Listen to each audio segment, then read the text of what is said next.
أعوذ بالله من الشيطان الرجيم بسم الله الرحمن الرحيم لا حول ولا قوة إلا بالله العلي العظيم أعوذ بالله من الشيطان الرجيم بسم الله الرحمن الرحيم الحمد لله رب العالمين والصلاة والسلام على أشرف الأنبياء والمرسلين خاتم النبيين سيدنا ونبينا أبي القاسم محمد صلى الله عليه وآله وسلم والصلاة والسلام على أهل بيت الطيبين الطاهرين المعصومين المظلومين الذين أذهب الله عنهم الرجس وطهرهم تطهيرا اللهم صل على محمد وآل محمد وعجل فرجهم عظم الله أجورنا وأجوركم بمصابنا بالحسين علیہ السلام.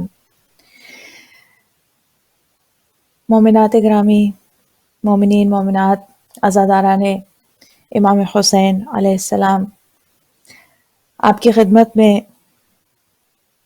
مجلس حسین کے ساتھ حاضر ہیں. الحمدللہ پروردگار عالم کی حمد و ثنا سے اپنی بات کا، اپنی گفتگو کا آغاز کرتے ہیں. درود ہو محمد و آل محمد صلی اللہ علیہ وآلہ وسلم پر. اور پروردگار عالم ہمیں اہل بیت اطہار علیہم السلام کے نقش قدم پر چلنے کی توفیق عطا فرمائے، امام زمانہ کے ظہور میں تعجیل فرمائے اور ہمیں آپ کے انصار و اعوان میں قرار دے انشاءاللہ.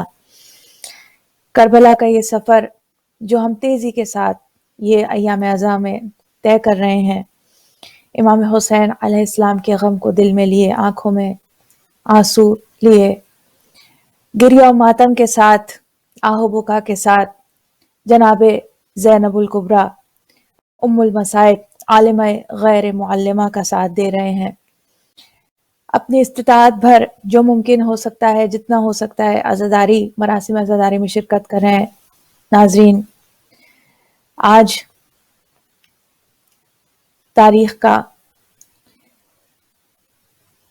غمگین ترین دن، 40 چہلم سید الشہداء، چہلم شہدائے کربلا. آج جناب زینب کبریٰ سلام اللہ علیہا کی فتح کا دن ہے. آج وہ دن ہے کہ جب جناب زینب سلام اللہ علیہا کربلا سے کوفہ، کوفہ سے شام، شام میں یزید کے تخت کو الٹ کر، شام کو فتح کر کے آج کربلا بھائی کو خبر دینے، بھائی کو پرسہ دینے، بھائی کی قبر کی زیارت کرنے کربلائے معلیٰ پہنچی.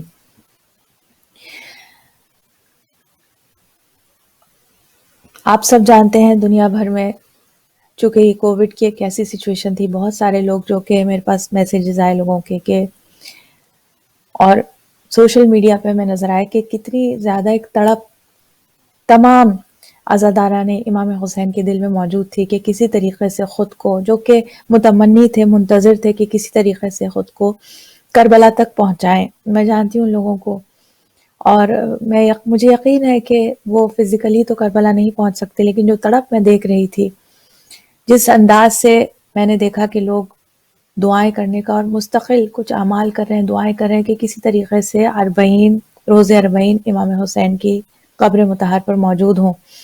مگر یہ کہ ظاہر ہے کہ جو وجوہات ہیں، ہمیں معلوم ہے پوری دنیا یہ کووڈ-19 کی وجہ سے، تو اس کا نام بھی مجھے لیتے ہوئے بالکل یعنی اتنا اس نے یعنی جو اس وقت عزاداری کے حوالے سے، لیکن مجھے فخر محسوس ہو رہا ہے واقعتاً. اگر آپ کہیے، میں سلام پیش کروں گی تمام عزاداروں کو، دنیا بھر میں تمام عزاداروں کو سلام پیش کروں گی کہ الحمدللہ ان تمام پابندیوں کے باوجود ہم ایک بہت خوبصورت انداز سے، ایک بہت خوبصورت سلیقے سے، ایک خوبصورت شعار کے ساتھ اس محرم میں بھی جناب سیدہ سلام اللہ علیہا کو پرسہ پیش کرنے کے قابل ہوئے. گو کہ حق تو کبھی بھی ہم مر بھی جائیں، جان بھی دے دیں، پھر بھی حق ادا نہیں ہو سکتا. مگر یہ کہ دنیا بھر میں نے دیکھا، اور آج جو میں نے واقعتاً ناظرین، جو میں نے آج پاکستان میں جس انداز سے میں سلام پیش کروں گی، جو پاکستان میں اس وقت حالات ہیں، اور میں پاکستان میں اپنے علماء ذاکرین کو سلام پیش کروں گی. مولانا علامہ شہنشاہ حسین نقوی صاحب محترم، آپ نے جو ایک اعلان کیا اور کس طریقے سے تمام جو شیعہ ہیں وہ تمام پرابلمز کے باوجود، تمام رکاوٹوں کے باوجود سڑکوں پر نکلے، اور جو مجھے سننے میں آ رہا ہے اور جس طریقے سے میں سوشل میڈیا پہ کوریج دیکھ رہی ہوں کہ یہ لوگوں نے کہا کہ یہ ہم نے اپنی زندگی میں اتنی بڑی تعداد چہلم کے جلوس میں جس انداز سے اور جس تعداد میں حسین کے ماتمدار اس وقت جلوس اربعین میں شامل ہوئے ہیں، یہ واقعی ایک بہت بڑا معرکہ ہے. گو کہ ہمیں معلوم ہے کہ اس وقت پاکستان میں جو سچویشن ہے، جو صورتحال ہے، بہت ایک حد تک سنگین رہی ہے پچھلے دنوں شیعوں کے لیے بالخصوص. آف کورس ہم سب جانتے ہیں کیا حالات ہیں. اس کے باوجود سارے شیعہ نکلے اور ایک بہت بڑا عظیم اجتماع ہوا ماشاءاللہ سے کراچی میں، بہت بڑا اجتماع ہوا. اس کے علاوہ پورے پاکستان بھر میں، چاہے وہ اسلام آباد ہو، لاہور ہو، چھوٹے چھوٹے علاقوں میں، گوٹھوں میں شیعہ باہر نکلا، گھر سے باہر نکلا امام حسین کا پرسہ پیش کرنے کے لیے، اور خصوصاً یزیدیت کا انکار کرنے کے لیے. ناظرین، ہمارے مذہب میں تولا کے ساتھ ساتھ تبرہ بھی، تولا جہاں ہے وہاں تبرہ بھی ہے. جب مولا کائنات، جب کوئی بھی ہمارا امام، اور میں مثال مولا کائنات کی دوں گی، جب آپ گھر سے قدم باہر نکالتے تھے تو اگر ایک ہاتھ میں تولا کی تسبیح ہوتی تھی تو دوسرے ہاتھ میں تبرہ کی تلوار ہوتی تھی. ہم تولا کو بھی ساتھ رکھتے ہیں اور تبرہ بھی ہمارے دین کا ویسے ہی حصہ ہے، یعنی اللہ کے دشمنوں سے برات کا اظہار. اس وقت میں پوری سچویشن کو سامنے نہیں پیش کرنا چاہوں گی، لیکن آپ سے اگر موقع لگے تو مولانا شہنشاہ حسین نقوی نے جو نشتر پارک میں جو سینٹرل جو جلوس ہوتا ہے اور سینٹرل جو مجلس ہوتی ہے وہاں پہ جو انہوں نے تقریر کی ہے، زبردست خوبصورت انداز سے ہمارے مطمع نظر کو پیش کیا ہے کہ ہم علی کے شیعہ، ہم محبان اہل بیت، ہم عزاداران امام حسین علیہ السلام، ہم اس بات کا اعلان کرتے ہیں کہ ہم کسی بھی قوم اور کسی بھی مذہب کے مقدسات کی توہین کرنے کے قائل نہیں ہیں، کسی مذہبی مقدسات کے توہین کے قائل نہیں ہیں، مگر یہ کہ یزیدیت سے برات کا برملا اظہار کرتے ہیں، مگر یہ کہ جب اہل بیت پر ظلم کی بات آئے گی تو ظلم کا بیان کرنے سے پیچھے نہیں ہٹیں گے، باز نہیں آئیں گے. اور کسی چیز کا خوف علی کے شیعہ کو خوف زدہ نہیں کر سکتا. آج بہت خوبصورت، اور میرا دل چاہ رہا تھا جب میں ان کی تقریر سن رہی تھی کہ میرا دل چاہ رہا تھا کہ میں بس جہاں بیٹھی ہوں وہاں سے لبیک یا حسین کے نعرے میں بلند کر رہی تھی. آپ یقین کیجئے کیفیت ایسی ہو رہی تھی کہ آج میرا مولا علی تنہا نہیں ہے، آج امام حسین تنہا نہیں ہے. ہم آج 2020 عیسوی اربعین امام حسین علیہ السلام کو اعلان کرتے ہیں، اور یہ مولانا شہنشاہ حسین نقوی نے تمام شیعوں کی بہاف پہ یہ اعلان کیا کہ جان لے یزیدی کہ آج حسین تنہا نہیں ہے. آج ایسا ممکن نہیں ہوگا کہ امام موسی کاظم علیہ السلام کا لاشا بغداد کے پل پر آج کا شیعہ سر پر کفن باندھ کر اپنے وقت کے امام کی حمایت کے لیے نکلنے کے لیے تیار ہے. آج کا شیعہ.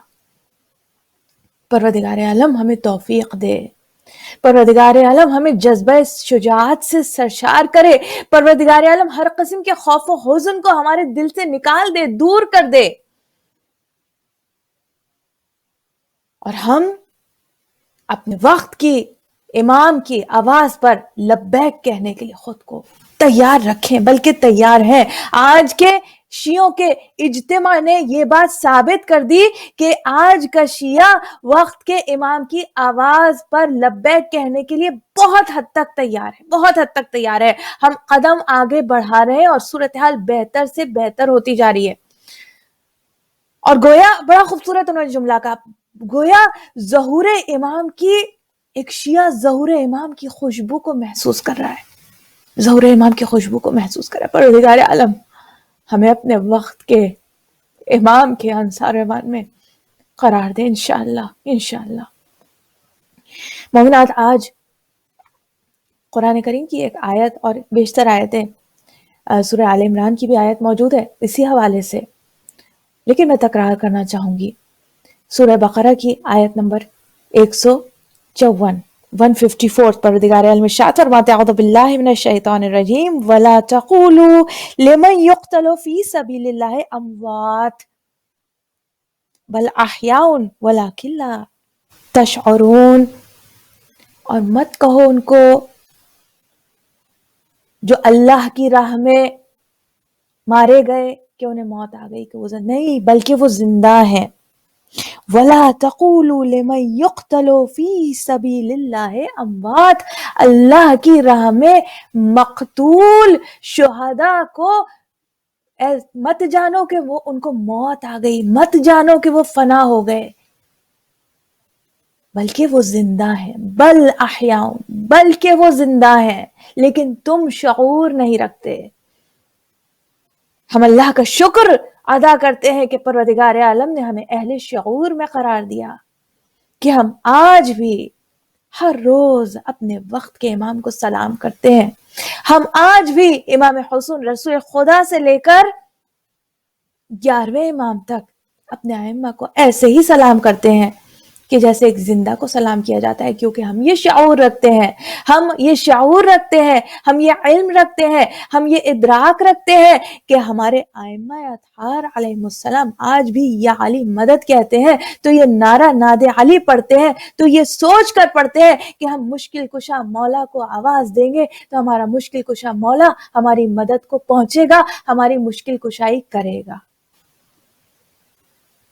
پروردگار عالم شیعہ قرآن کریم اٹھا کر تو کوئی دیکھے کہ شیعہ قرآن کریم کی کتنی آیتوں کی تفسیر تو خود ایک شیعہ کے وجود میں نظر آ جاتی ہے، شیعہ کے عقیدے میں نظر آ جاتی ہے. تفسیر قرآن، تفسیر قرآن کو اگر سمجھنا ہے، تفسیر، یہ میں بڑی بات نہیں کر رہی، یہ میں حقیقت بیان کر رہی ہوں. اگر تفسیر قرآن کو دیکھنا ہے تو ایک شیعہ کے عقیدے میں بہت گہرائی میں جانے کی ضرورت نہیں ہے. بالکل سطحی جو عقیدہ نظر آئے اس میں ایک شیعہ کو دیکھو تو تمہیں شیعہ کے وجود میں تفسیر قرآن نظر آئے گی.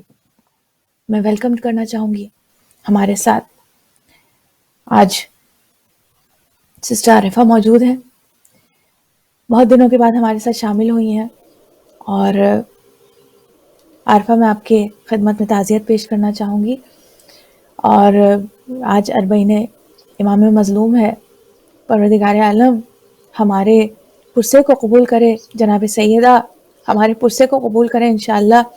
سسٹر عارفہ ہمارے ساتھ موجود ہے، ماشاءاللہ سے مرثیہ خوان ہے، اور میں یہ ان خوش نصیبوں میں سے ہیں ناظرین، میں آپ کے سامنے یہ ذکر کرنا چاہوں گی کیونکہ باہر طور امام حسین علیہ السلام کی کسی بھی طریقے سے اگر کسی کو خدمت کا موقع مل جائے، عزاداری میں کسی طریقے سے اپنا حصہ ڈالنے کا کسی کو موقع مل جائے، میری نظر کچھ میرا کیا نظریہ اور میری کیا نظر، لیکن میں جانتی ہوں کہ اس کا بہت بڑا مقام اور بہت بڑا مرتبہ ہے.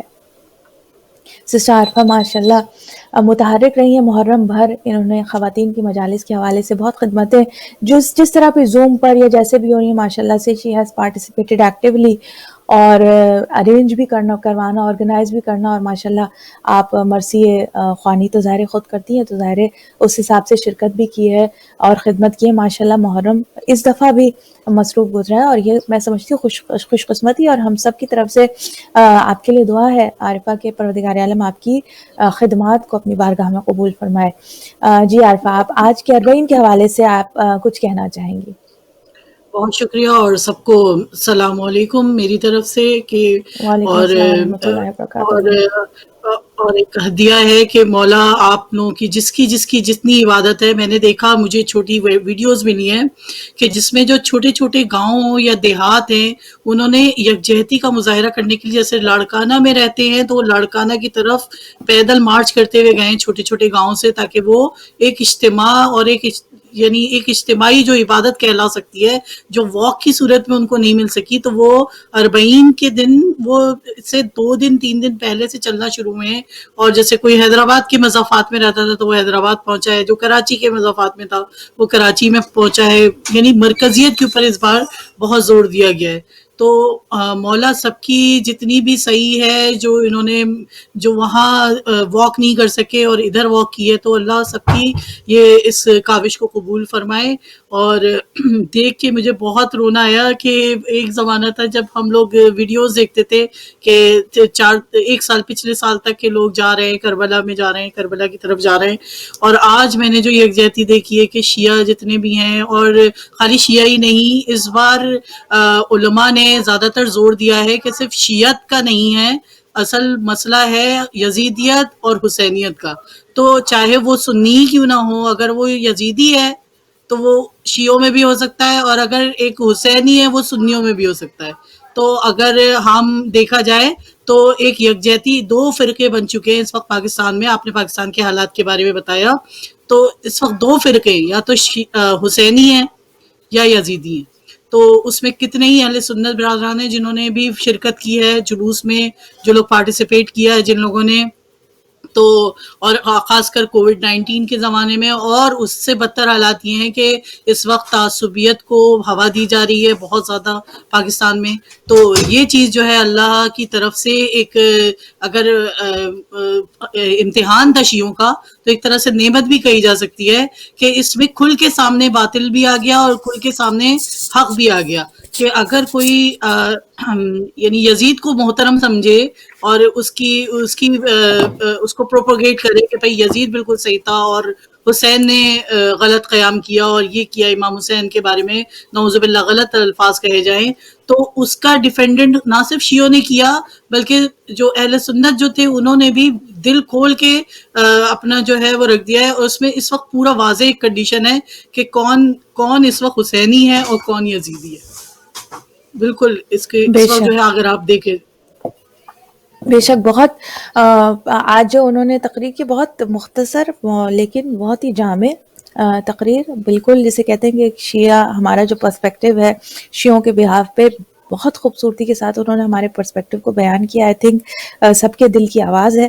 اور اس میں جو انہوں نے بتایا کہ امام کا ظہور، جیسے امام کے ظہور کی خوشبو محسوس ہو رہی ہے کہ امام جب آئیں گے تو حقائق جو ہے وہ واضح ہو جائیں گے. آپ دیکھیے کہ حقائق آہستہ آہستہ اوور دا ایئرز واضح ہو رہے ہیں. پہلے جناب سیدہ سلام اللہ علیہا کی شہادت پر اتنی گفتگو نہیں ہوتی تھی. بس اتنا ہوتا تھا، مجھے اپنا بچپن یاد ہے کہ بس اتنا ہوتا تھا کہ دروازہ جلا، آگ لگی اور حضرت محسن شہید، اس سے زیادہ جو ہے وہ گفتگو نہیں ہوتی تھی. آج پوری فدق کے اوپر بات ہوتی ہے. آج پوری جو ہے جناب سیدہ کی شہادت کے اوپر، اس کی تفصیلات کے اوپر، کس نے کیا ظلم کیا، کون کس انداز سے اس میں جناب سیدہ کی جو پورا واقعہ ہے اس میں کون کون جو ہے شہادت کے لیے آلہ کار بنا، ظلم کا آلہ کار بنا، یہ سارے حقائق واضح ہو رہے ہیں. یزیدی جو بہت خوبصورت انہوں نے بات کی کہ کل تک ہم یہ سمجھتے تھے کہ شاید یزیدی جو ہے وہ کوئی نظر نہیں آتا، شاید یزیدی آج یزیدیوں کے چہروں پہ سے پردہ ہٹ گیا ہے. آج حقیقت واضح ہو گئی ہے. اور ہم نے دیکھا کہ اسی مجلس کے اندر فقط یہ نہیں کہ وہ ایک شیعوں کی 40 کی چہلم کا ایک اجتماع، ایک مجلس ہو رہی ہے، نہیں، اس کے اندر محترم اہل سنت علماء بھی اس مجلس کے اندر موجود تھے. اور اس سے واضح ہو گیا کہ یہ اس میں کوئی شیعہ اور سنی کا کوئی جھگڑا نہیں ہے، شیعہ اور سنی کا کوئی جھگڑا نہیں. یہ بات ہے، ہر سوال کا جواب ہے حسینیت زندہ باد، یزیدیت مرد آباد. حسینیت زندہ باد، یزیدیت مرد آباد. اس بات کا اعلان ایک ایک شیعہ نے جو آج سڑک پر نکلا ہے، کالے جھنڈے. میں نے دیکھا کہ جو لوگوں نے بیان کیا، جو کراچی میں لوگوں سے کمیونیکیشن ہو رہی ہے کہ کالے جھنڈے لے کر، جو کبھی اس طرح سے نہیں ہوا کہ ہزاروں کی تعداد میں مومنین مومنات جو سڑکوں پر نکل آئے ہیں، بڑی تعداد میں. اور یہ ایک بڑا اجتماع ہوا ہے. اور بہت زیادہ میں سمجھتی ہوں کہ اس بڑی تعداد سے ہم سب کو دنیا بھر میں کراچی کے، پاکستان میں جہاں جہاں بڑے بڑے اجتماعات ہوئے، کربلا میں ماشاءاللہ میں نے کربلا میں آلدو کے بہت زیادہ پابندیاں نہیں، لیکن عارفہ ہم نے کربلا کی بھی ویڈیوز لائیو دیکھ رہے تھے کہ وہاں پہ ماشاءاللہ سے بہت زبردست انداز سے امام حسین علیہ جی السلام کو پرسا پیش کیا گیا. بڑے اجتماعات کربلا میں بھی ہوئے. جی عارفہ. جی، کربلا میں بھی 2 دن 3 دن پہلے انہوں نے ویزا کھول دیا تھا، جو آس پاس کے جیسے اب کوئی جیسے عرب ممالک جو ان کے آس پاس میں ہیں، وہاں سے کافی لوگوں نے ٹریول کر کے وہ ان کو آنے کی اجازت دے دی تھی، اور وہ وزٹ ویزا کہلا رہا تھا، وہ زیارت کا ویزا نہیں تھا. تو انہوں نے جلد سے جلد جتنا ہو سکتا تھا کہ بس 2 دن 3 دن سے پہلے آپ ان کے لیے ویزا کھولا گیا تھا. تو جو لوگ ٹریول کرنا چاہ رہے تھے انہوں نے جلد سے جلد ٹریول کر لیا وہاں پہ. تو یہ بھی ایک اگر کہا جائے تو ان کی سیفٹی پریکاشن کے طور پہ انہوں نے رکھا تھا، کیونکہ پھر وہ اتنے لوگوں کو اکوموڈیٹ کرنا مشکل ہوتا ہے وہاں پہ، کیونکہ ماشاءاللہ سے آپ نے تو دیکھا ہے وہاں پہ کہ جب وہ رش ہوتا ہے تو وہاں پہ فٹ پاتھ سے یعنی 1 انچ کی بھی جگہ نہیں ہوتی کہ آپ کھڑے ہو سکے وہاں پہ. تو یہ جو رش جو یہ لوگوں کا اجتحام ہوتا ہے، یہ محبت اہل بیت اور محبت امام حسین علیہ السلام میں لوگ جمع ہوئے ہوتے ہیں. اور اس کی یونٹی کا مظاہرہ اگر آپ کو دیکھنا ہو تو خود میرے جو پہلے ہم لوگ کیا کہا جاتا تھا کہ اتنا زیادہ ہم لوگ کیا خواتین جلوس میں نہیں جاتی ہیں، تو مگر آج یہ ہے کہ ہر ایک جو ہے وہ ہر صورت ہر جگہ سے شریک ہوا ہے. اور خاص کر علماء نے اور بہت سارے مولانا ہیں، مولانا محمد علی نقوی ہیں، انہوں نے بھی اپنی تقریر میں کہا تھا کہ آپ اگر چھوٹے چھوٹے جماعت اپنی ٹولیوں کی طرح آپ اپنے جلوس نکالیں گے تو وہ دنیا کی نظر میں نہیں آئے گا، مگر یہی جو ہے چھوٹے چھوٹے اجتماع اگر بڑے اس میں مل جائیں گے، جیسے سمندر کی طرح ایک ٹاٹے مارتا ہوا سمندر نکلے گا تو وہ آپ کے دشمن کے دل پہ کتنے ہراس کرے گا اس کو. تو آپ یہ خود سوچ سکتے ہیں کہ ایک چھوٹی جماعت اتنا قلیل جماعت اتنا افیکٹ نہیں رکھتی ہے جتنا ایک موج کی صورت میں، ایک بڑے لوگوں بڑا اجتحام کی صورت میں جتنا اثر رکھ سکتی ہے. تو سارے علماء نے، خالی انہوں نے نہیں، جتنے علماء ہیں سب نے زور دیا تھا کہ اپنے جو علاقوں کی جلوس ہوتے ہیں چھوٹے چھوٹے، وہ سارے اس بار جا کے جو مرکزی جلوس ہے اس میں جا کے ملنا چاہیے تاکہ مرکزیت قائم رہے شیعت کی. بالکل بالکل بے شک. اور یہ اجتحام ظاہر ہے کہ اس کا مقصد صرف جو ایک پیغام پہنچ جائے دشمنوں کے دلوں میں، یہ پیغام پہنچ جائے کہ ہم شیعہ کسی سے ڈرتے نہیں ہیں. ایک بات سمجھ لیں کہ آج مولا کائنات تنہا نہیں ہے. جو علی کا دشمن ہے وہ سمجھ لے کہ آج علی تنہا نہیں ہے. جو اسلام کا دشمن ہے وہ یہ سمجھ لے کہ آج حسین تنہا نہیں ہے. آج دنیا میں، دنیا بھر میں جہاں جہاں شیعہ موجود ہے وہ حسین کے نام پر سر کٹانے کے لیے آج تیار ہے، آج تیار ہے. پروردگار عالم امام زمانے کے ظہور میں انشاءاللہ تعجیل فرما اور ہمیں آپ کے انصار و اعوان میں قرار دے. چہلم کے حوالے سے ناظرین کچھ اشعار میں یہ مرثیے کے آپ کے سامنے پیش کرنا چاہوں گی کہ چہلم جو کربلا میں 72 کا ہو چکا اور فاتحہ حسین کے لشکر کا ہو چکا، پیوند بے کسوں کے سر و تن کا ہو چکا، مدفون لاشا سبت پیمبر کا ہو چکا، ماتم میں 3 روز رہے شور و شین سے، روئے لپٹ لپٹ کے مزار حسین سے. اور ایک مرتبہ جناب زینب کی دعا آپ دیکھیے کتنے سال پہلے یہ مرثیہ لکھا گیا، اور جناب زینب کی دعا اور آپ کے دل کی جو آواز ہے وہ ہمیں حقیقت نظر آتی ہے. میں جانتی تھی شہر بسا ہوگا. آج آئیے جناب زینب، آج دیکھیے جب جناب زینب سلام اللہ علیہا شام سے رہائی پا کر یہ قافلہ، علماء بیان کرتے ہیں کہ جب یہ قافلہ مدینے سے چلا ہے تو 50 یا 60 سے زائد اماریاں تھیں، اور جب یہی قافلہ لٹا ہوا قافلہ شام سے پلٹ کر کربلا آیا ہے تو 10 سے کم اماریوں پہ تمام کے تمام قافلے والے سوار تھے. اور جب جناب زینب سلام اللہ علیہا کربلا پہنچی ہیں، اربعین کا دن ہے، جب ہم اپنے پیاروں کے حوالے سے کوئی مجلس ترحیم کرتے ہیں، ہماری خواہش ہوتی ہے کہ لوگ آئیں، مجلس میں لوگ شرکت کریں، ہمیں پرسہ دیں. جناب زینب سلام اللہ علیہا آج بھائی کا چہلم ہے، کربلا کی سرزمین پر جناب زینب سلام اللہ علیہا مائے اسیران کربلا وارد ہوئی ہیں، مگر دیکھ رہی ہیں کہ بھائی کی قبر پر سوائے بے کسی اور تنہائی کے کچھ نہیں ہے. ایک صحابی رسول جناب جابر ابن عبداللہ انصاری، جو تاریخ میں لکھا ہے کیا خوش نصیبی ہے جناب جابر کی کہ امام حسین علیہ السلام کے پہلے زائر جو قبر حسین کی جنہوں نے زیارت فرمائی، اپنے غلام عطیہ کے ساتھ، بعض روایتوں میں کہ آپ کے دوست تھے، ساتھی تھے، بعض میں کہ غلام تھے، عطیہ کے ساتھ جناب جابر ابن عبداللہ الانصاری وہاں پر موجود تھے۔ اور بی بی زینب مرثیے کے اشعار میں جانتی تھی شہر بسا ہوگا، گویا یہ آج جناب زینب، گویا اب اسے امیجن کیجئے آج جناب زینب سلام اللہ علیہا کربلا کا مشاہدہ کر رہی ہیں، تو آج یہ کہہ رہی ہیں کہ میں جانتی تھی 1400 سال بعد، یہ گویا آج کہہ رہی ہے زینب، میں جانتی تھی شہر بسا ہوگا بھائی کا، ہوگا ہجوم قبر پہ ساری خدائی کا، چہلم کروں گی دھوم سے میں کربلائی کا، پرساں ابھی یہاں کوئی نہیں زہرا کی جائی کا، منہ ڈھانپنے کو آپ ہی پلہ بھی لیتی ہوں اور اپنے دل کو آپ ہی پرسا بھی دیتی ہوں۔ اور حضرت کی قبر ہل گئی زینب کے بین سے، آ کر کہا بشیر نے ابن حسین سے، شہزادہ جاں بلب ہے پھپھی شور و شین سے، چلیے وطن کو قبر شہ مشرقین سے۔ عابد نے پوچھا کیوں پھپھی اماں قبول ہے، عابد نے پوچھا کیوں پھپھی اماں قبول ہے، وہ بولی اختیار ہے کیا ہاں قبول ہے، وہ بولی اختیار ہے کیا ہاں قبول ہے۔ اور پھر اے کربلا، ایک مرتبہ جناب زینب نے کربلا کو الوداع کہا، اے کربلا اے حضرت دلگیر الوداع، اے قتل گاہ حضرت شبیر الوداع، اے قبر صاحب تطہیر الوداع، لو بھائی جان جاتی ہے ہمشیر الوداع، کیا بے نصیب ہے یہ نواسی رسول کی، جس کی مجاوری بھی نہ تم نے قبول کی، اے کربلا کے سید و سردار الوداع، نور نگاہ احمد مختار الوداع، ہم بے کسوں کے قافلہ سالار الوداع، دکھیا بہن کے مونس و غمخوار الوداع، تڑپا رہا بدن کو یہ درد فراق ہے، بھیا لحد کا چھوڑنا زینب پہ شاق ہے۔ لے کربلائے قبر کی بولی وہ سوگوار، اس پیار کے نثار اس آواز کے نثار۔ ایک مرتبہ قبر امام حسین سے آواز آئی،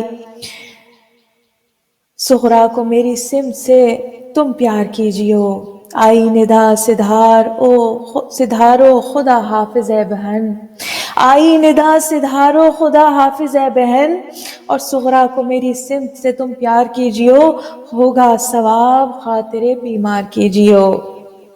جب تربت حسین کی غربت نظر پڑی، ناقے پہ کتنی بار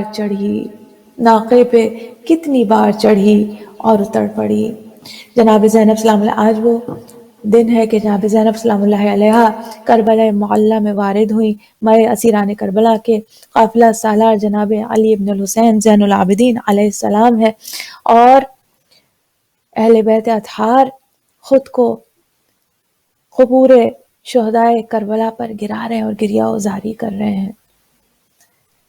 میں عارفہ سے درخواست کروں گی کہ نوحے کے کچھ اگر کوئی نوحہ آپ کے پاس ہو تو چہلم کے حوالے سے پیش کیجیے۔ بالکل،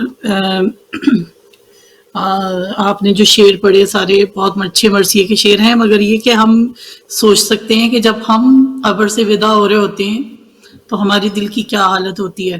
تو سوچیں، جس نے اپنے بھائی کو شہید ہوتے ہوئے دیکھا ہوگا تو، اور جب اس نے مقبرہ بنا ہوا دیکھا ہوگا کہ اس جگہ پہ قبر بنی ہوئی ہے، تو اس وقت اس بہن کی کیا حالت ہوگی۔ ہم 1400 سال بعد جاتے ہیں اور ہم اس قبر سے ودا ہوتے ہوئے ہمارا لگتا ہے کہ ہمارا دل وہیں رہ گیا ہے اور ہمارا جسم یہاں آ گیا ہے۔ تو وہ بہن جو اتنا اپنے بھائی کو محبت کرتی تھی کہ جس کے 10 قدم کے فاصلے 70 قدم کے فاصلے سے جس نے سر کٹتے ہوئے دیکھا ہوگا، اس بہن کی دل کی کیا حالت ہوئی ہوگی جب وہ 3 دن کے بعد اس قبر سے رخصت ہوئی ہوگی۔ تو بس یہ تصور ہی آپ کے رونے کے لیے بہت ہے کہ آج صرف ہمارا ایک لنک ہے امام حسین سے کہ ہم ان کے ماننے والے ہیں، ہم ان کے نسل سے ہیں، اور ان لوگوں کا کیا حال ہوگا جن لوگوں نے قبر بنی ہوئی دیکھی ہوگی اور ان کو چھوڑنا کس قدر کا ان کے دل میں کیا گزری ہوگی۔ تو یہ ایک نوحہ ہے، راوی یعنی روایت کا نوحہ ہے یہ کہ تھا دل میں شوق زیارت سلطان کربلا، جابر کا قافلہ سوئے کرب و بلا چلا، چہلم کے روز وارد دشت بلا ہوا، آئی نظر جو دور سے قبر شہ ہدا، پاس ادب میں خود کو فرس سے گرا دیا، گھٹنوں سے چل کے فاصلہ قبر طے کیا، اور نزدیک آ کے قبر کو حلقے میں لے لیا، پیٹا سروں کو دشت میں ماتم بپا ہوا، ناگا مزار شاہ امم کانپنے لگا، تعویذ قبر شاہ سے آنے لگی صدا، جابر ہٹو کہ زینب دل پیر آئی ہے، بھائی سے ملنے دشت میں ہمشیر آئی ہے، بےتاب ہو کے گرتی تھیں زینب ادھر ادھر، سرور کی قبر پر کبھی اکبر کی قبر پر، عباس کے مزار پہ گہ پیٹتی تھی سر، گہ ڈھونڈتی تھیں تربت اصغر ادھر ادھر، مدت کے بعد رن میں 72 کو روئی تھیں، منہ رکھ کے قبر سید والا پہ کہتی تھیں، للہ کچھ تو حال دل پرمہن سنو، کیا کہہ رہی ہے تم سے تمہاری بہن سنو، منزل تمہارے بعد تھی کتنی کٹھن سنو، کیسے لٹا ہے بن میں تمہارا چمن سنو، درے لگا لگا کے ردائیں گھسیٹ لی، خیموں میں آگ دے کے تنابیں گھسیٹ لی، ہائے وہ رات دشت مصیبت کی علماں، بالوں سے منہ کو ڈھانپ کے روتی تھی بیبیاں، کہتی تھی کوئی لال کوئی میرے بابا جاں، وارث پکارتی تھی کوئی کہتی بھائی جاں، ایک ایک کی گود دیکھ کے کہتی تھی اے رباب، اصغر میرے کہاں گئے للہ دو جواب، اور کیا کیا سناؤں کیا میرے دل پر گزر گئی، یہ نیل دیکھو بازو میں رسی اتر گئی، شام و دمشق و کوفہ بہن ننگے سر گئی، زندہ میں گھٹ کے ننھی سکینہ بھی مر گئی، لو داغ میری پشت پہ دروں کے دیکھ لو، اب بھی لہو ٹپکتا ہے زخموں سے دیکھ لو، عابد نے آ کے قبر شہیدی پہ کی نگاہ، دیکھا کہ حال زینب بیکس کا ہے تباہ، سینے سے اپنے ہے وہ لگائے مزار شاہ، آنکھیں ہیں بند منہ سے نکلتی ہے آہ آہ، طاقت نہیں رہی ہے اسے شور و شین کی، گاہے صدا نکلتی ہے حسین کی، گاہے صدا نکلتی ہے حسین کی۔ تو ہم سے لبیک یا حسین۔ تصور کر سکتے ہیں کہ ہم جو دل کی کیفیت ہوتی ہے کربلا سے نکلتے ہوئے، اور تیسرے دن یا دوسرے دن ہم نکلتے ہیں تو ہمارا دل نہیں چاہتا کہ ہم اس زمین کو چھوڑیں، کیسے ہم اس زمین کا ایک حصہ اپنے ساتھ لے کے آ جائیں، مگر بیویوں کا کیا حال ہوا ہوگا، بس ہم صرف تصور کر سکتے ہیں کہ جو قافلہ اتنے شان و شوکت سے زمین پہ اترا تھا، اس میں صرف 11 ہماریاں تھی جو واپس مدینے پہنچی ہیں، اس میں کتنے بچے تھے جو وہیں پہ کچل کے ختم ہو گئے، کتنوں کی قبر نام و نشان نہیں ہوگا۔ بس مولا کی ایک دعا ہے مولا سے کہ سب کو ایک دفعہ ضرور اپنی زندگی میں امام حسین کی قبر کی اور کربلا کی اور نجف کی زیارت نصیب فرمائیں، تاکہ ہمارے دل کی جو حالت ہے، جو ہمیں کربلا کا ذکر سن کے نظر آتا ہے، سوچا جاتا ہے، وہ دیکھ لیں، الگ سے ایک نظریہ ملتا ہے کہ کس طرح امام حسین نے وہ قربانیاں دی تھیں، کیونکہ آپ کو ہر جگہ جگہ ان کی امام حسین کی نشانیاں ہوں گی کہ علی اکبر کو کہاں نیزہ لگا، کہاں حضرت عباس کے بازو قلم ہوئے، کہاں حضرت عباس کی قبر ہے، یہ سب آپ اپنی آنکھوں سے دیکھ لیں گے تو آپ کو ایک طرح سے، میں کیا کہوں کہ اطمینان تو نہیں، ایک طرح سے وہ آپ کے سامنے وہ منظر کشی وہ سامنے آ جاتی ہے، حالانکہ بازار بن چکا ہے، ہر جگہ لوگ ہیں، رہنے کی جگہ ہے، مگر آپ جب اس گلیوں میں جاتے ہیں تو آپ صرف سوچتے ہیں کہ کیا امام حسین خیمے سے لے کر اتنی دور حضرت علی اکبر کو جہاں نیزہ لگا تھا وہاں تک چلتے ہوئے گئے اور گھٹنیوں کے بل چلے تھے، تو بس سوچ کے بس ایسا لگتا ہے دل پھٹ جائے گا۔ جو کربلا کا منظر ہے وہ ہم لوگ صرف تصور کرتے ہیں، ہمارے بچپن سے ہماری ماؤں نے ہمارے مجلس میں جب بٹھاتے تھے تو ہم لوگ تصور کیا کرتے تھے کہ اس طرح ہوا ہوگا، تو ایک بار ضرور زندگی میں ایک بار ضرور زیارت کریں، جس طرح ایک دفعہ عمرہ یا حج کرنے کا ثواب ہے، اسی طرح زیارت امام حسین علیہ السلام کا بھی اسی طرح ثواب ہے کہ ضرور جائیں ایک دفعہ ضرور، اور اپنے بچوں کو بھی لے کے جائیں تاکہ ان کو بھی امام حسین کی تھوڑی سی معرفت ہو۔ بالکل، انشاءاللہ انشاءاللہ انشاءاللہ۔ تھوڑا سا ناظرین میں بات کروں گی تھوڑا سا بیک گراؤنڈ کہ اہل بیت اہل حرم کی جو رہائی کے اسباب کے حوالے سے، تو ہمیں مختلف اس میں اسباب ملتے ہیں اور دو اسباب پہ ہم روشنی ڈالیں گے۔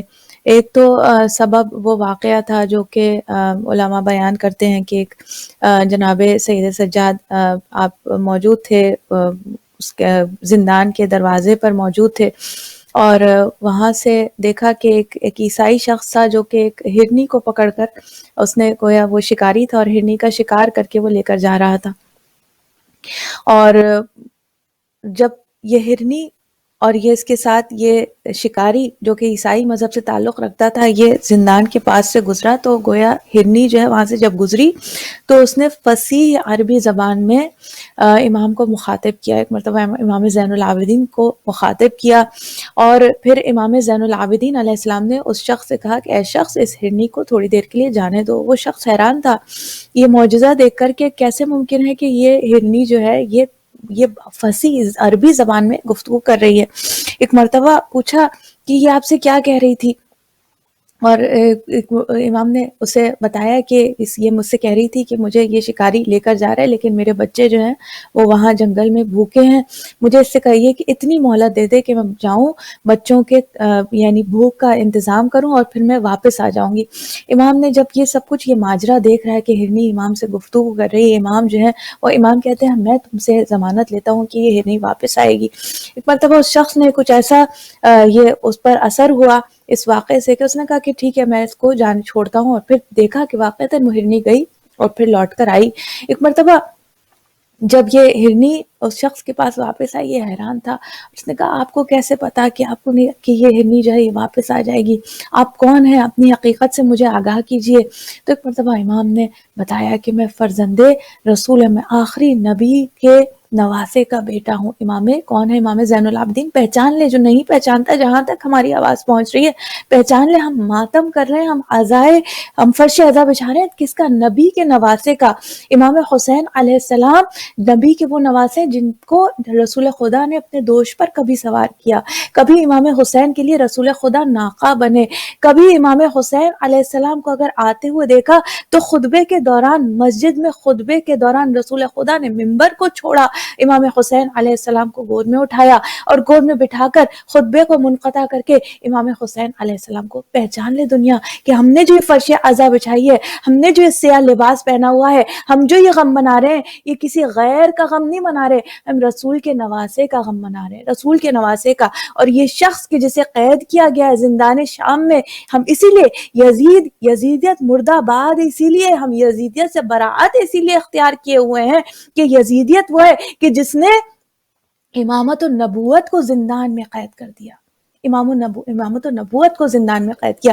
پوچھا اس شخص نے آپ کون ہیں؟ اپنی حقیقت بتائیے۔ امام زین العابدین علیہ السلام نے اپنے آپ کو پہچنوایا، میں فرزند رسول ہوں، میں آخری نبی کا بیٹا ہوں۔ ایک مرتبہ یہ شخص جب اس نے یہ اعجاز امامت دیکھا، ایک مرتبہ ایمان لایا، اور پھر اس نے شام میں مختلف کوچوں میں اس نے یہ بات کی کہ یزید نے کس کو قید کیا ہوا ہے، یہ یزید نے کن لوگوں کو، کن ہستیوں کو قید کیا ہوا ہے، یہ قید خانے میں کون مستورات موجود ہیں، یہ قید خانے میں کس کا بیٹا موجود ہے، یہ نبی کا نواسے کا بیٹا، یہ نبی کا بیٹا موجود ہے۔ مرتبہ جب شام والوں کو یہ حقیقت پتہ چلنی ہوئی تو ایک مرتبہ وہاں شورش پیدا ہوئی شام کے اندر، یزید کے خلاف جو ہیں لوگ آوازیں اٹھانے لگے۔ ایک تو یہ سبب بتایا جاتا ہے، دوسرا سبب یہ بتایا جاتا ہے کہ خود یزید بھی اور یزید کی بیوی ہند نے ایک مرتبہ خواب میں دیکھا کہ جناب سیدہ سلام اللہ علیہا خواب میں تشریف لائی ہیں، اور ایک مرتبہ ہند سے کہہ رہی ہے کہ میرے بیٹے سے کیا ایسا ہوا تھا، کیا اس نے بگاڑا تھا جو اس کے ساتھ ایسا سو۔ ہند گھبرا کر اٹھ گئی۔ پورا وہ واقعہ ہمیں موجود معلوم ہے کہ ہند کس طریقے سے قید خانے میں گئی، وہ واقعہ آپ کے سامنے بیان نہیں کرنا، لیکن رات کو جب اس نے دیکھا تو یزید بھی ایک حجرے میں، وہ اپنے بستر پہ موجود نہیں تھا، یزید کی نیند حرام ہو گئی تھی، اس کو نیند نہیں آتی تھی، جب بھی وہ ایک حجرے میں موجود تھا اپنا سر کو پیٹ رہا تھا اور کہہ رہا تھا ہائے میں نے کیا کیا، ہائے میں نے کیا کیا۔ جب پوچھا کہ تو ایسا کیوں کرتا ہے، کہا میں جیسے ہی آنکھیں بند کرتا ہوں، جیسے ہی سونے کے لیے لیٹتا ہوں تو مجھے خواب یزید لعنت اللہ علیہ، یزید پر لعنت بے شمار۔ یزید نے خواب میں کیا دیکھتا تھا کہ رسول خدا آئے ہیں اور رسول خدا کہہ رہے ہیں کہ اے یزید، میرے بیٹے حسین نے تیرا کیا بگاڑا تھا، اور اگر یہ مردوں کی لڑائی تھی تو پھر میری بیٹیوں نے تیرا کیا بگاڑا تھا؟ کہا بس مجھے یہ خواب، رسول خدا کا خواب میں میرا آنا، یہ میں سو نہیں سکتا. یزید کی نیندیں حرام ہو گئی، اس کی بے چینی، ہر پل بے چین. جب تک زندہ رہا یزید، قتل حسین کے بعد بے چین رہا، پریشان رہا، اذیت میں مبتلا رہا. اور پھر یہ فیصلہ کیا کہ اہل حرم کو رہا کر دیا جائے، کیونکہ اب اگر یہ اسٹیپ نہیں لیا گیا تو پھر واقعتاً ایک جو ہے بغاوت ہو جائے گی، شام کے اندر ایک بغاوت ہو جائے گی. امام سجاد علیہ السلام کو بڑی خوبصورتی سے علماء بیان کرتے ہیں. امام سجاد کو بلایا، اور میں اس میں مصائب کے پہلو کو تھوڑا، حالانکہ اس کا ایک ایک جملہ، امام سجاد کا بلایا جانا، امام سجاد کو ابھی طوق اور بیڑیوں سے آزاد نہیں کیا گیا. اور یہ ہمیں ملتا ہے روایتوں میں کہ جب طوق جو تھا، طوق خاردار تھا. جناب سید سجاد کو جو طوق پہنایا گیا تھا وہ طوق بھاری لوہے کا طوق. طوق خاردار کیا کہ طوق کے اندر نوکے خار موجود تھے، لوہے کے خار موجود تھے، جو کہ امام زین العابدین علیہ السلام کی گردن کو زخمی کرتے تھے. اور جب اتنے دنوں تک مستقل وہ طوق آپ کی گردن میں پیوست رہا تو وہ جو اس کے کانٹے تھے وہ امام کے گوشت میں پیوست ہو گئے تھے. اور جب جو ہے وہ حداد کو بلایا گیا، لوہے والے کو بلایا گیا کاٹنے کے لیے، تو جب اس نے طوق کو امام کی گردن سے جدا کیا گیا تو تاریخ نے لکھا کہ گوشت کے اندر سے اس کے کانٹوں کو جدا کیا گیا. ایک کتنی مصیبتیں، کتنے مصائب بیان کیے جائیں، ہر قدم پہ مصائب، ہر قدم پہ مصائب ہیں. جناب زین العابدین علیہ السلام کو یزید نے کہا کہ میں چاہتا ہوں کہ آپ جو ہے واپسی کا آپ سفر اختیار کریں، آپ واپس مدینے لوٹ جائیں. امام زین العابدین، یہ جناب زینب سلام اللہ علیہ کا مقام و مرتبہ ہے، مقام و مرتبہ ہے. وقت کا امام، وقت کا امام. اگر امام چاہتے تو یزید نے اس وقت کہا تھا تو امام وقت ہے، آپ کے ہاتھ میں اختیار، صاحب اختیار ہیں، فیصلہ آپ کے ہاتھ میں ہے. اس وقت کہہ سکتے تھے کہ ہاں ہماری جانے کی، واپسی کی تیاری کرو. نہیں، امام نے کہا نہیں، میں اپنی پھوپھی سے مشورہ کیے بغیر تجھے اس بات کا جواب نہیں دے سکتا. جناب زینب سے امام زین العابدین علیہ السلام نے ایک مرتبہ مشورہ کیا. جناب زینب سلام اللہ علیہ نے 3 شرطیں رکھی. یہ دیکھیے، عالمہ غیر معلمہ، عالمہ غیر معلمہ. یہاں پہ پتہ چلتا ہے کہ فاتح کون ہے. دیکھیے جو فتح مند ہوتا ہے نا، شرطیں وہ رکھتا ہے. شرطیں جناب زینب نے رکھی. یزید نے ریکویسٹ کی کہ اب آپ اپنے گھر جائیے، کیونکہ خوف تھا یزید کو کہ جو شکست اسے ہو چکی ہے وہ اب آشکار نہ ہو جائے، وہ شکست آشکار نہ ہو جائے. اس شکست کے تحت اب اس کے جو ظاہری تخت و تاج جو اس کے ہاتھ میں ہے، یہ اس کے ہاتھ سے نہ نکل جائے.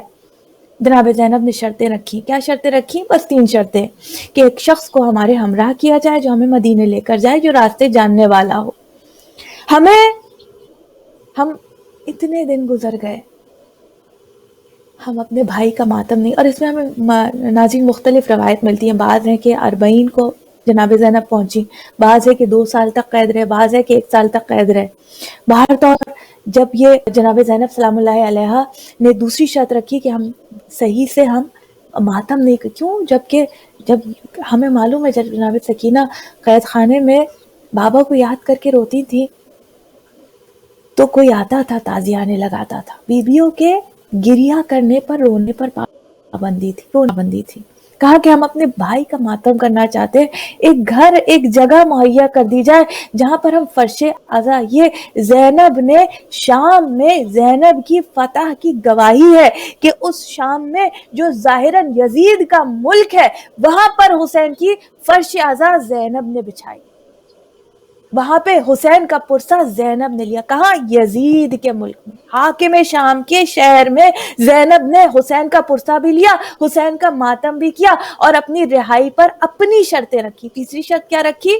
کہ ہمارے اسباب کو، ہمارے تبارکات کو لوٹا دیا جائے. اور پھر فرش عزا بچھی، شام کی عورتیں آتی گئیں، سرہائے شہداء لوٹائے گئے. کہتے ہیں کہ جب جناب ام رباب کی گود میں، مجھے تو معلوم نہیں ہے کہ ایک 6 مہینے کے بچے کا اگر مردہ جسم بھی، اس کی میت بھی ایک ماں کی گود میں آ جائے نا تو ماں برداشت نہیں کر سکتی. ام رباب کی شجاعت اور ہمت کو سلام ہے. علی اصغر کا ننھا سا سر رباب کی گود میں آیا ہے. رباب نے آگے بڑھ کر علی اصغر کو گود میں لیا ہوگا. ایک جملہ کہا جناب بی ام رباب نے, امثلو کا تنہر, اے علی اصغر کیا تیرے جیسے کو بھی نہر کیا جاتا ہے؟ کیا تجھ جیسے کو بھی نہر کیا جاتا ہے؟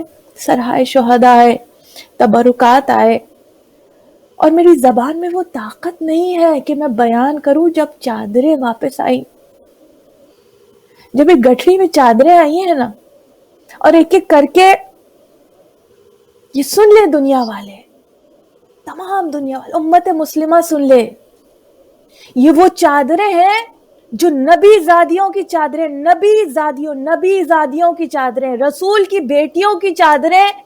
جس نے چھین لی وہ کردار یزید تھا, نبی زادیوں کو بے ردا کرنے والا, بے پردہ کرنے والا, جس کی ماں کا جنازہ سیدۃ النساء العالمین کا کی عظمت ایسی کہ جنازہ رات کی تاریکی میں نکلے, ایک تابوت تیار ہوا سیدہ کی عصمت کی خاطر, سیدہ کی عظمت کو ملحوظ خاطر رکھا گیا. آج اسی سیدہ کی بیٹی, آج ثانیہ زہرا کو یہ یزید پہچان لے, جو نہیں پہچانتا, جو آج بھی کنفیوز ہے کہ یزید واقعتاً برا تھا, جو آج بھی یہ سمجھ رہا ہے ان کہنے والوں کی باتوں پر توجہ دے رہا ہے کہ 2 شہزادوں کی جنگ کی, آج جان لے کہ جس کے سر سے چادر چھینی گئی وہ نبی کی نواسی تھی.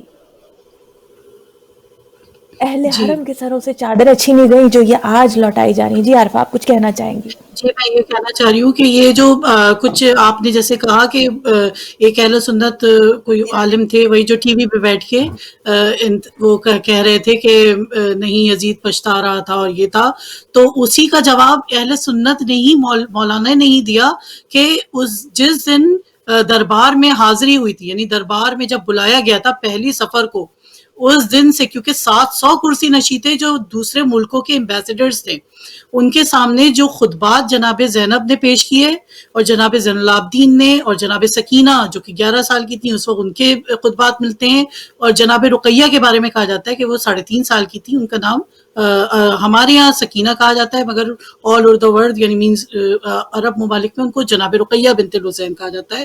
تو ان کے خطبات ملتے ہیں, جناب فاطمہ کبریٰ کے خطبات ملتے ہیں کہ وہ جو دربار میں کھڑے ہو کے بیویوں نے جتنا حالانکہ ٹوٹی ہوئی تھی, تو جب وہ دربار میں خطبے دیے اسی کے بعد سے ایسی سورش ہوئی کہ اس کو پچھتانا بھی نہیں پڑا, اس کو تو اپنی حکومت بچانے کی لگ گئی تھی کہ میں کس طرح حکومت بچاؤں, کہ اس کو اپنا کور اپ کرنے کے لیے اس کو جلد سے جلد ان کو رہا کرنا پڑا. جبکہ ایک اور روایت ہے کہ جب جناب سکینہ یعنی جناب رقیہ بنت الحسین کی شہادت ہوئی جو 3.5 سال کی تھی, جب ان کی شہادت ہوئی ہے 3 سفر یا 6 سفر کہلاتی ہے, کہ بس جس دن ان کا قافلہ پہنچا ہے اس کے چوتھے دن یا چھٹے دن جس قید خانے میں وہ قید تھی ان کا شہادت ہوئی ہے, تو اس سے لگ کے ایک نابینا آدمی بیٹھا تھا, اس کی آنکھ واپس آ گئی تھی, تو اس نے پوچھا یہاں پہ کون لوگ ہیں, جو کوئی گزرتا تھا اس کو شفا ہو جاتی تھی.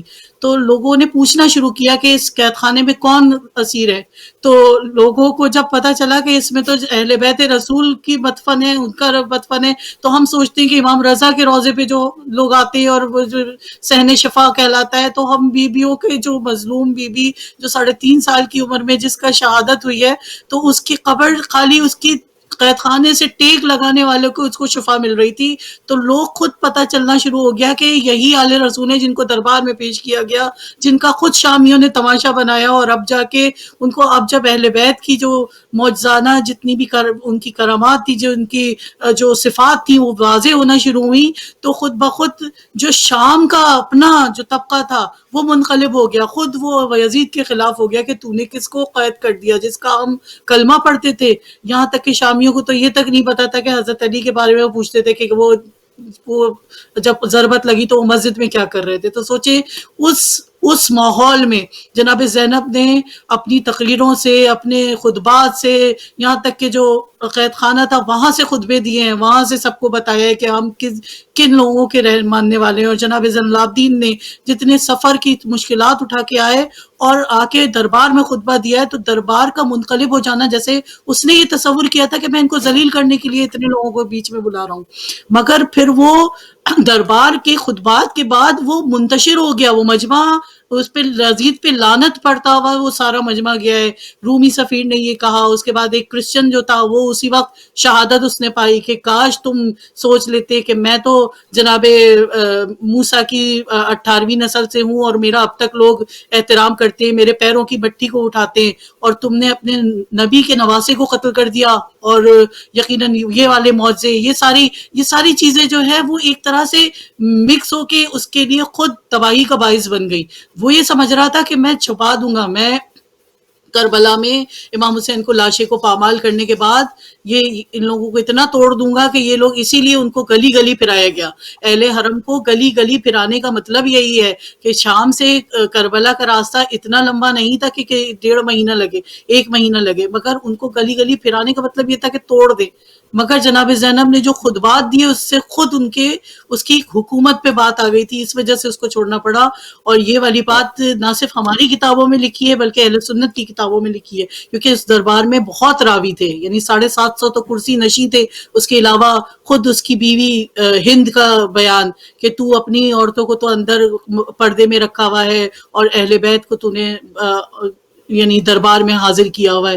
تو سوچے اس کے گھر میں اپنے بغاوت شروع ہو گئی تھی. تو یہ سب سے بڑا محرک تھا جس کی وجہ سے یزید کو آزاد کرنا پڑا. نہیں تو اس نے تو کہا تھا کہ مجھ سے یہ جتنے پیسے ہیں یہ لے لو, خوب بہا لے لو, یہ لے لو, مگر بی بی نے اسی لیے رد کیا کہ نہیں, کہ یہ دنیا میں یہ تا قیامت رہ جائے نام, کہ یہ نہ کہا جائے کہ اس کا خوب بہا لے لیا تھا. اور خوب بہا لینے کا مطلب ہے جناب سیدہ نے اور جناب زینب نے معاف کر دیا, یقیناً معاف نہیں کیا تھا. اور یزید اسی لیے اپنے انجام کو پہنچا تھا. اور اب آج بھی جو دنیا دیکھ رہی ہے کہ یزید کو کس طرح پھٹکارا جا رہا ہے, کوئی اپنے بچے کا اگر نام یزید رکھتا ہے تو پتہ چل جاتا ہے کہ ہاں بھئی یہ یقیناً اسی کے ماننے والے ہیں, یہ یزیدی ہیں. تو بس یہ مولا کا ایک احسان ہے کہ ہم لوگوں کو محبت اہل بیت سے والمال کیا گیا, اور ہمیں اس گھرانے میں پیدا کیا جس میں ہمیں محبت اہل بیت ہماری خون میں شامل ہے. بس یہی کرنا تھا. بے شک بے شک, بہت آپ نے بالکل, جناب زینب سلام اللہ علیہ نے تو اس وقت ہی فتح حاصل کر لی تھی شام میں جب آپ نے خطبات دیے تھے. جناب سید سجاد نے جو خطبے دیے ہیں, پہچانوایا اپنے آپ کو. جو نہیں پہچانتا پہچان لے کہ کون ہے کہ جن کو اسیر کیا گیا. یہ اپنے آپ کو جب پہچانوایا ہے اور لوگوں جب شناخت ہوئی ہے تو شورش شروع ہو گئی تھی. اور پھر دیگر واقعات تو باہر تو اہل حرم کی رہائی کے لیے جناب زینب سلام اللہ علیہ نے 3 یہ شرائط رکھی اور تبرکات جو ممکن تھے میں نے جیسے آپ کے سامنے پیش کر رہی تھی کہ چادریں جب آئی ہیں, صرف جو بھی اپنے دل میں ذرا سی بھی محبت, چاہے وہ اولاد والے ہیں لیکن کم از کم اپنے سامنے چھوٹے بچوں کو بچیوں کو دیکھتے ہیں اور تھوڑی سی شفقت کا جذبات رکھتے ہیں, وہ اس درد کو, اس کرب کو محسوس کر سکتے ہیں کہ وہ ایک بچی, کون بچی تھی؟ امام حسین علیہ السلام کی لاڈلی بیٹی سکینہ. وہ جو بار بار پوچھتی تھی کہ ہم مدینے کب جائیں گے. آج جب جناب زینب سلام اللہ علیہ سے یہ جناب سید سجاد علیہ السلام نے سوال کیا کہ پھوپھی اماں کیا خیال ہے, مدینے جانے کے بارے میں کیا خیال ہے, سب سے پہلے اگر جناب زینب کو خیال آیا ہوگا تو سکینہ کا خیال آیا ہوگا. آج جب چادریں لوٹی ہیں تو بڑی چادروں کے ساتھ ساتھ, بڑی خواتین کی چادروں کے ساتھ ساتھ ایک چھوٹی چادر بھی آئی. اور جب وہ چادر چھوٹی آئی تو ایک مرتبہ جناب زینب سلام اللہ علیہ نے شاید اس چادر کو قبر سکینہ پر رکھا اور کہا, بی بی آپ کی چادر واپس آ گئی. آپ رات سے بھر اپنے ہاتھوں سے اپنے چہرے کو چھپاتی رہی, کبھی اپنے بالوں سے اپنے چہرے کو چھپاتی رہی. سکینہ آج آپ کی چادر آ گئی, سکینہ آج آپ کے گوشوارے واپس آ گئے. وہ چھوٹی چھوٹی بالیاں جو بڑی بے دردی سے حسین کی بیٹی کے کان سے گوشوار, حسین کی بیٹی سے کبھی مانگ کے تو دیکھا ہوتا, کریم ابن کریم کی دختر ہے جو خود کریمہ ہے, اپنے ہاتھوں سے گوشوارے دے دیتی. مگر شبر ملعون نے بڑی بے دردی سے سکینہ کے کانوں سے یہ گوشوارے, آج یہ گوشوارے بھی واپس آ گئے. آج سکینہ کی چادر بھی واپس آ گئی. آج اہل حرم مدینے واپس بھی جا رہے ہیں. آج کربلا میں حسین کی قبر کی زیارت کو بھی جا رہے ہیں. مگر اگر کوئی نہیں جا سکتا, جس کو سب سے زیادہ خواہش تھی, جو سب سے زیادہ اندھیرے سے ڈرتی تھی, آج وہ سکینہ شام میں تنہا رہ جائے گی. مرتبہ یہ قافلہ، مومنات ناظرین، ہمارے پاس وقت اب پروگرام کا ختم ہو رہا ہے، لیکن یہ قافلہ جب ایک دوراہے پر پہنچا کہ ایک راستہ سیدھا مدینے جاتا تھا، ایک کربلا جاتا تھا. بشیر نے پوچھا کہ کیا سیدھے مدینے جانا ہے یا کربلا؟ ایک مرتبہ جناب زینب سلام اللہ علیہا نے کہا کہ ہم اپنے بھائی کی قبر کی زیارت کو جائیں گے. ایک مرتبہ یہ قافلہ کربلا پہنچا، جہاں پر جیسے میں نے عرض کیا پہلے زائر امام حسین جناب جابر ابن عبداللہ الانصاری، جنہوں نے ہمیں اسلوب زیارت امام حسین سکھایا کہ غسل کرنا، خود کو معطر کرنا اور معطر ہو کر اور جب جناب جابر کے جو ہمیں واقعہ ملتا ہے کہ جب آپ پہنچے ہیں، آپ کے ساتھ عطیہ آپ کو آنکھوں سے دکھائی نہیں دیتا تھا، آپ نابینا ہو گئے تھے. آپ کے ساتھ آپ کے جو غلام تھا عطیہ، وہ آپ کی مدد کر رہا تھا آگے بڑھنے میں. جب آپ نے کہا کہ مجھے میرے آقا کی قبر پر پہنچا دو، میرے حسین کی قبر پر پہنچا دو، تو عطیہ نے کہا کہ یہاں پر تو بس ایسا لگ رہا ہے کہ قبریں موجود ہیں، قبروں کے نشان موجود ہیں، مگر یہ معلوم نہیں ہو رہا کہ کون سی قبر کس کی ہے. ایک مرتبہ جو مرتبہ اہل بیت کو جاننے والے جابر ہیں، مرتبہ سلام پیش کیا سید الشہداء کو. السلام علیکم یا ابا عبداللہ الحسین. وہ زیارت ہے، وہ سلام ہے جو جناب جابر نے کربلا میں جا کر ایک مرتبہ امام حسین مجھے آواز دیجئے، میرے سلام کا جواب دیجئے. کبھی ایسا نہیں ہوا کہ اب میں نے آپ کو سلام کیا اور آپ نے جواب نہ دیا ہو. تو ایک مرتبہ قبر امام حسین سے آواز آئی، ایک مرتبہ جابر نے خود کو قبر امام حسین تک پہنچایا اور اتنا گریا کیا کہ غش کھا گئے. اور ایسے میں آپ نے خواب میں دیکھا کہ رسول خدا تشریف لائے ہیں، امام حسین تشریف لائے ہیں اور کہہ رہے ہیں کہ جابر اب قبر سے آپ دور چلے جائیے. جناب جابر پریشان ہو گئے، کیا وجہ ہے؟ کیا مجھ سے کوئی بھول ہو گئی؟ کیا مجھ سے کوئی خطا ہو گئی؟ امام نے فرمایا نہیں، میری بہن زینب مجھ سے ملاقات کو آ رہی ہے. مرتبہ جناب جابر آگے بڑھے اور پھر اسی اثناء میں یہ قافلہ جو ہے یہ کربلا میں وارد ہوا.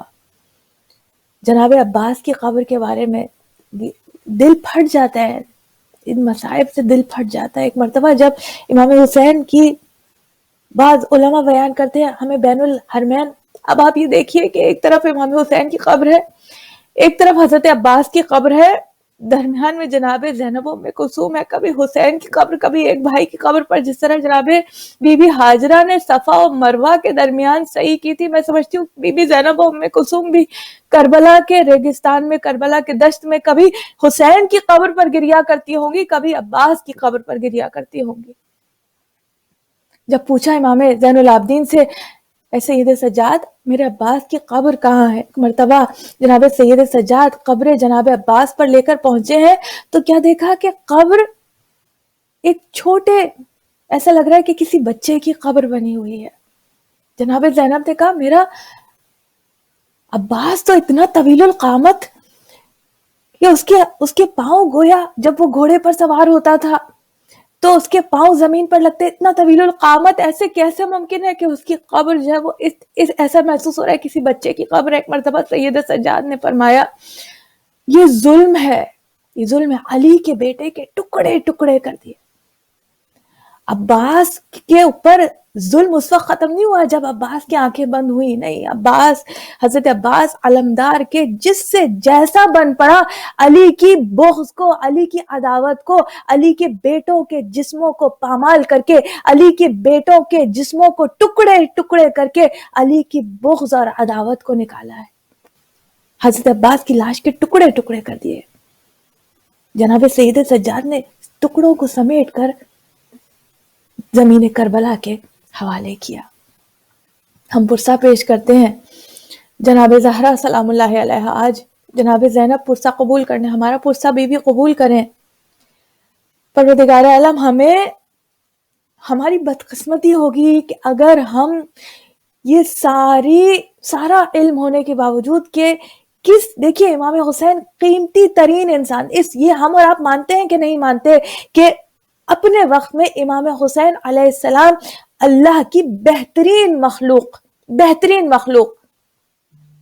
لیکن وہ اگر قربان ہو گئے تو دین اسلام پر. امام حسین علیہ السلام نے سیکریفائز کی اپنی لائف، اپنا گھر، اپنی اولاد، اپنا مال، اسباب، سب کچھ دین اسلام کے لیے. کتنا قیمتی ہے یہ دین جو امام حسین علیہ السلام نے ہمارے لیے بچایا. شاہ است حسین، بادشاہ است حسین، دین است حسین، دین پناہ است حسین، سرداد نداد دست در دست یزید، حقا کے بنا لا الہ است حسین. اس کے ساتھ میں اجازت چاہوں گی. عارفہ بہن کا میں شکریہ ادا کرنا چاہوں گی. جزاک اللہ خیرن کثیرہ. پروردگار عالم آپ کو جزائے خیر عطا فرمائے، بہترین ثوابات عطا فرمائے انشاءاللہ. جو اپنے بہترین کنیزوں کو پروردگار عالم عطا فرماتا ہے، ہمیں ہمارے گناہوں کی مغفرت فرمائے. آج کا دن عظیم دن ہے، عظمتوں والا دن ہے، دعاؤں کی قبولیت کا دن ہے، جناب زینب کا دن ہے. پروردگار عالم جناب زینب کے صدقے میں تمام مومنین مومنات کی تمام حاجات کو قبول فرمائے. سب سے بڑی دعا یہ ہے کہ امام زمانہ کے ظہور میں تعجیل فرمائے اور ہم سب کو آپ کے ایوان و انصار میں قرار دے. سسٹر عارفہ آپ کا بہت شکریہ. جزاک اللہ خیرن کثیرہ. آپ سے اجازت چاہیں گے. فی امان اللہ. جزاک اللہ. ناظرین اجازت. خدا حافظ.